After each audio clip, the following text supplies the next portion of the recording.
women have always been under more pressure than men. Being a male is always a privilege, right? In any part of the world, I guess. Yeah. Being a white male in a Muslim country, it's heaven.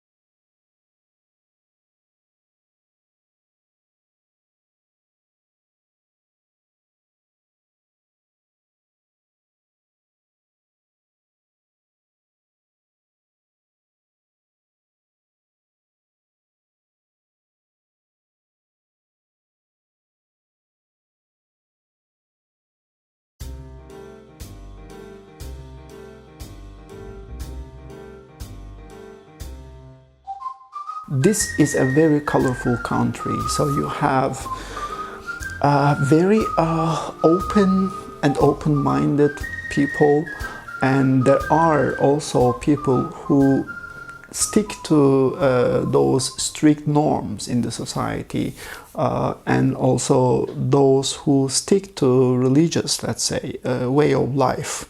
So there is a variety of people, but it is really hard to change the things that are in our culture for a long time.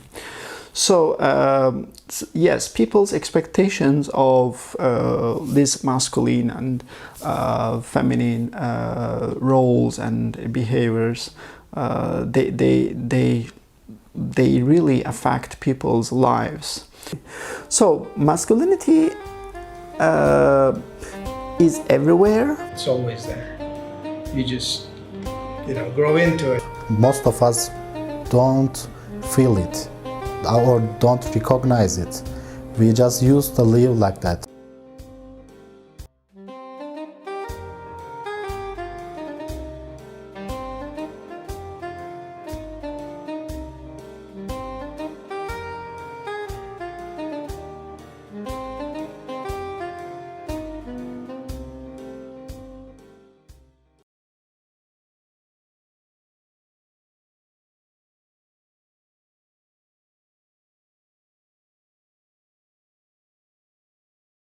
In our society, there are two, let's say, options. Natural, yeah, this is our nature according to the society. So you can be a male or female in terms of that, and your tendencies, your attitudes, your behaviors should be under male or female. When you behave against these norms, the looks in people's eyes are really frightening. So being a lesbian, being a gay, like transgender, are not regarded as, let's say, natural or inborn. These are always, unfortunately, regarded as a wrong preference, a wrong way to live your life. I think it's all about love that you receive from your family. It's all about your childhood traumas. It's all about how society treated you when you were young. That is actually starting point of many, let's say, the behaviors and acts in the society. When a boy is born, the first thing he's made to be proud of is his masculinity and his manhood. Like things relatives and like things different members of the family are together, they can say that, oh, he's my boy, he's my man. Can you just show your penis to other people? This used to happen a lot in the past. Today we don't have it much, but you can see that in some families as well. But in the past it used to happen a lot. So that boy, that child, is encouraged to show people that he is powerful because of his penis, and he can be superior to the other sex in many ways. They can never do this for a girl. Can you imagine that? Of course no. So what happens for the girls? Don't sit like that. Put your legs here or put your arms here. Don't bend down. So they get used to that. And when they grow up, their life is shaped according to what they have experienced so far.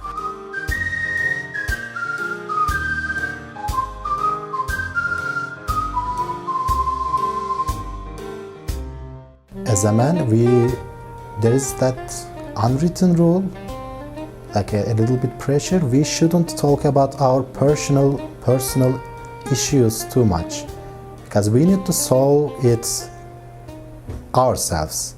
We shouldn't share too much. Yep. So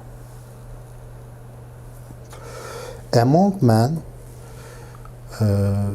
like sharing those personal issues are found to be like ridiculous. It's not manly, right?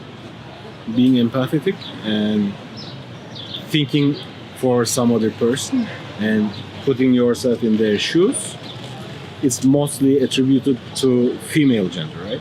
Men are not expected to show weakness in any way. It is hard for us to keep everything inside, and it is hard to fight against struggles alone most of the time. Sometimes, yeah, I cry, like not like depressive crying, but I feel something needs to go outside, and comes as tears. And I cry a little bit, and I think a little bit. Maybe I drink something, I smoke or something like that. Then I forget about it.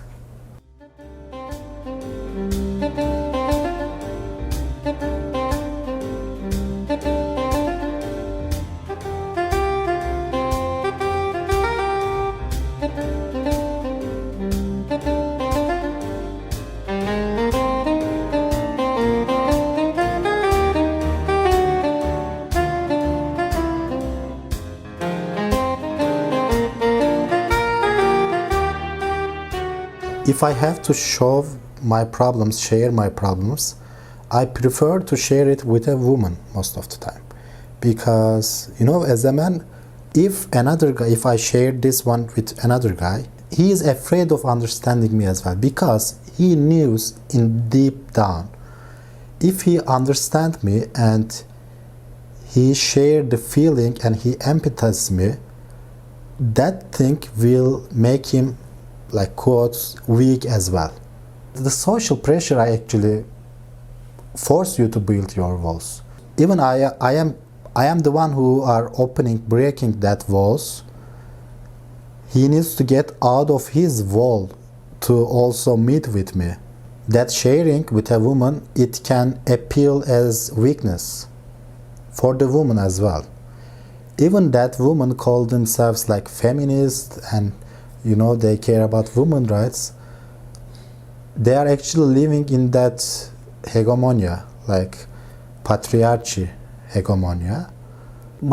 Some of my friends would, let's say, warn me not to be like a girl. And the worst of all is crying, which is very humanly. So, you cannot, as a man, you shouldn't cry in public. You shouldn't cry, for example, when you are with your parents. You shouldn't cry in the family. When you cry, according to these strict norms, you are weak.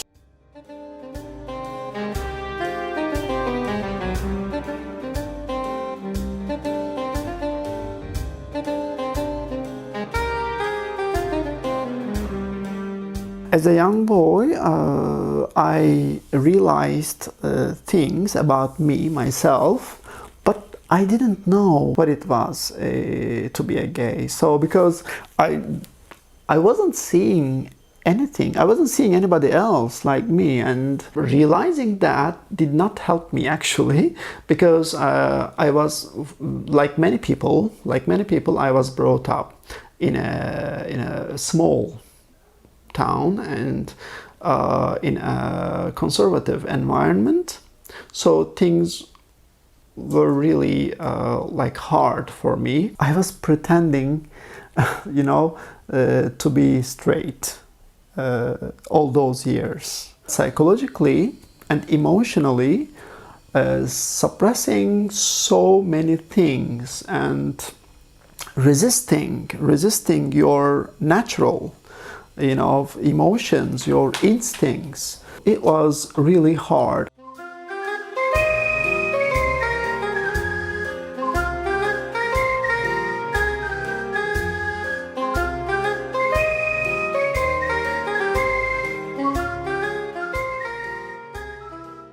I had a really tough childhood, really tough one, because my father had alcohol problems, and when he drank, he was beating my mother and sometimes even me. So when I was a child, I think I was like 13 years old, I actually beat my father because he broke a beer bottle on my mother's head, and I was like 13, 14, so I was a little bit grown up and he was drunk. So I beat him. It was not something I'm proud of, but it actually worked somehow, because after that he was so ashamed because he got beaten by his own son.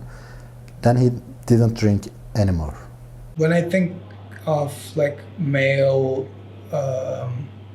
violence, it all comes out of fear. I was riding bicycle. Most of the ways we don't have bicycle roads, so I was riding in the pedestrian road, and when I was cycling, from that sideway a taxi driver came, and he even didn't slow down. He almost hit me, and there was another guy who saw all the stuff, and he said, "But you were going too fast, you didn't slow down." And I said, because it's pedestrian road and it's the taxi driver and he should be the one who slowed down.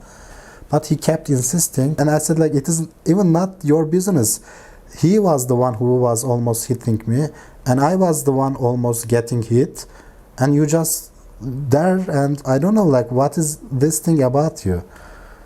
And I said, okay, it's going nowhere, I'm just leaving. And after I left, he started insulting me. Like, he said in Turkish, "Şerefsiz orospu çocuğu," which şeref means honor, şerefsiz means honorless, orospu çocuğu means son of a whore. And I said, okay, fuck it, I'm going to beat that guy. I think you have like 3 options. You just don't hear about it, don't care, just walk away or cycle away, whatever it is. Yeah, maybe most of the people does that. Especially the friends of mine who are working in university probably does that. And the second option is like, I don't know, like calling for the cops, I don't know, but there is no evidence, like it's too much trouble, you need to wait months for the courts and everything. It didn't even came to my mind. So the third option is my option, like I am not supporting, like he pushed too much, and that's the language he only understand. Because as soon as he hit ground and his nose was bleeding, he started apologizing. Özür dilerim, küfür etmemeliydim. Which means like, I am sorry, I shouldn't insult. So as a man, it's like a language we speak sometimes.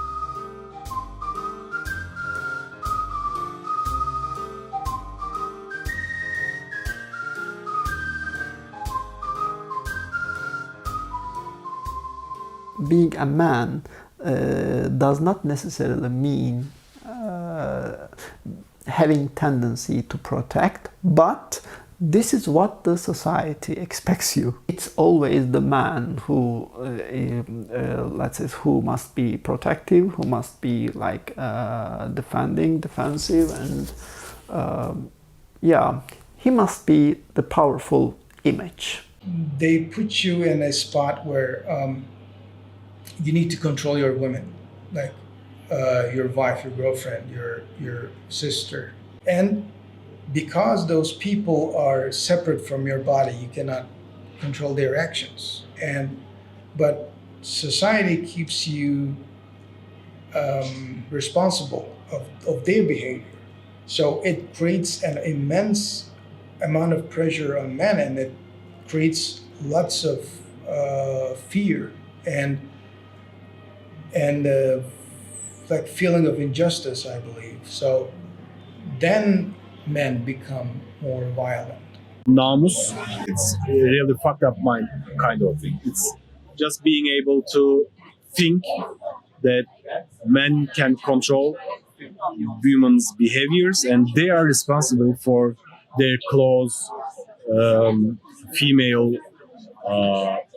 friends and relatives behaviors, and they are obliged to punish them if women are not behaving as they are expected to. We're in a culture that if you're a man, you are privileged to do anything you like and you can get away with it. The judge will probably a male one and he'll empathize with you. If you are a woman, it's another story. They even come up with reasons to kill here in Turkey. You can get killed in eastern cities even, in Turkey.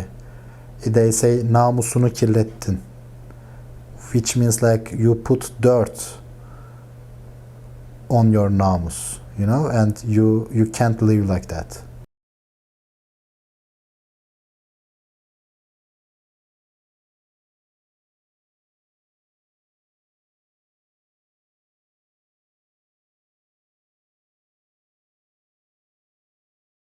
The man also needs to protect their namus, which is my namus now. If I am married with a girl, that namus also belongs to me. So if that namus is getting dirty, it is my fault somehow, you know? So I have to protect it at all costs. Society gives you that role. But it's not natural because, like I said, you don't control somebody else's actions, and you can only be responsible of your own. I had this relationship, and I felt all those feelings that those men had, but I wasn't comfortable about it. I didn't like myself, and I stopped and I thought, and I realized that I was expecting from a person that the things that I'm not entitled to. It just gave me an insight to my feelings, to myself, why it is better when women are free. I think it's not about women only, because this is a pressure that society puts on men, and men makes women miserable because themselves and the women miserable because of that pressure. I think it also has a lot of things to do with the religious traditions. Once you come from a traditional conservative culture, people don't really have much of relationship or understanding of the other gender. So people used to get married without seeing or meeting their partners, and they would just get married in a couple of months. So I think it has something to do with the feeling of being insufficient.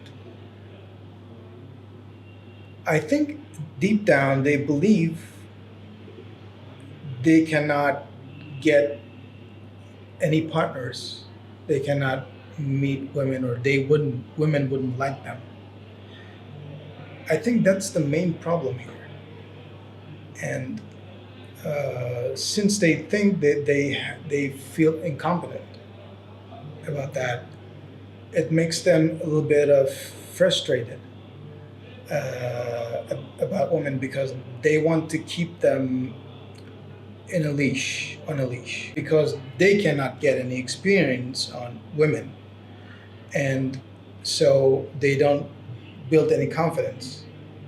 So, and they are like physically stronger people in the society, so they can keep women under pressure. The religion actually does not help people like me. I think it's a disadvantage actually. Living in a small town, not being aware of what's going on around the world, because the only authority in your life is either the teachers or the religious authorities. Religious and conservative people see imams as an authority in arranging their lives. If, for example, parents learn that their son is gay, they should definitely, I'm talking about conservative people, they should definitely talk to an imam about what they should do. And of course, the imams usually say that in Islam, it's a sin. They recommend you either to be purified with holy, let's say, book, Quran, Holy Quran. They try to convince you to change yourself, or you can be treated medically. You can have a medical treatment. I don't care if this religion wants you to change yourself. This is not possible. You cannot say that I'm a straight person, but today I want to be gay. This is my soul. This is my hormones. So this is my mind. How can I change myself? And why do I have to change myself?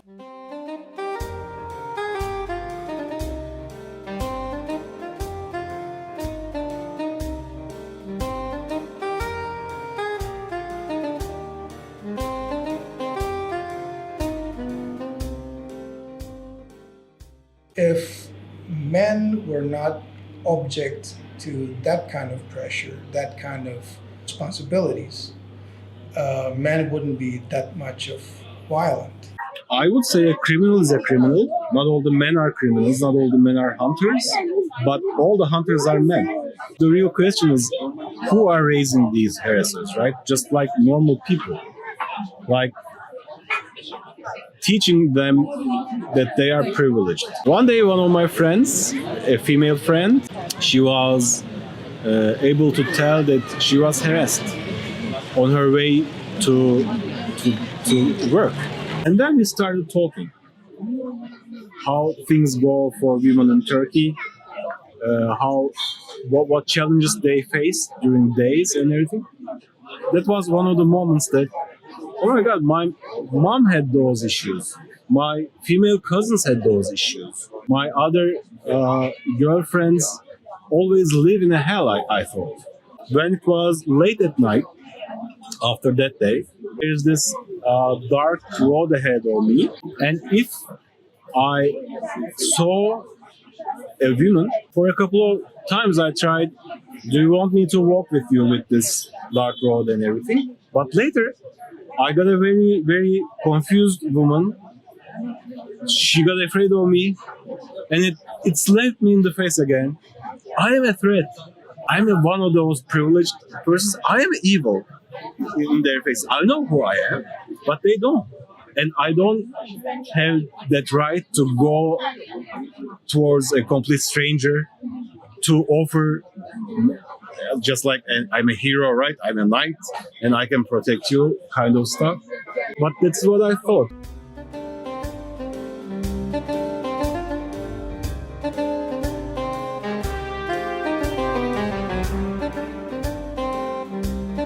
Although I'm over 35, no, unfortunately Unfortunately, it's not. I'm not ready to lead a life in which I will completely feel free.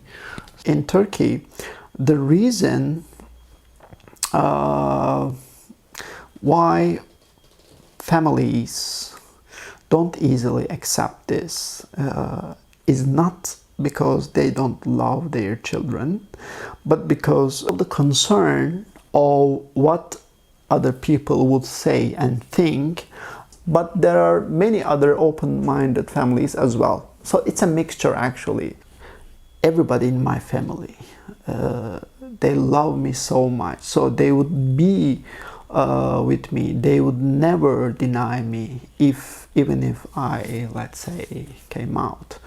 But accepting me as I am also means that they should be ready for all sorts of reactions coming from other people. They may have to change their way of life. They may even have to change their neighborhood, because although this shouldn't be that important in life, it's a big deal for the society, unfortunately. Yeah. But what I'm worried about is I live far from my family, and they will be dealing with all these problems themselves away from me. So I'm not sure what kind of life they would have after this.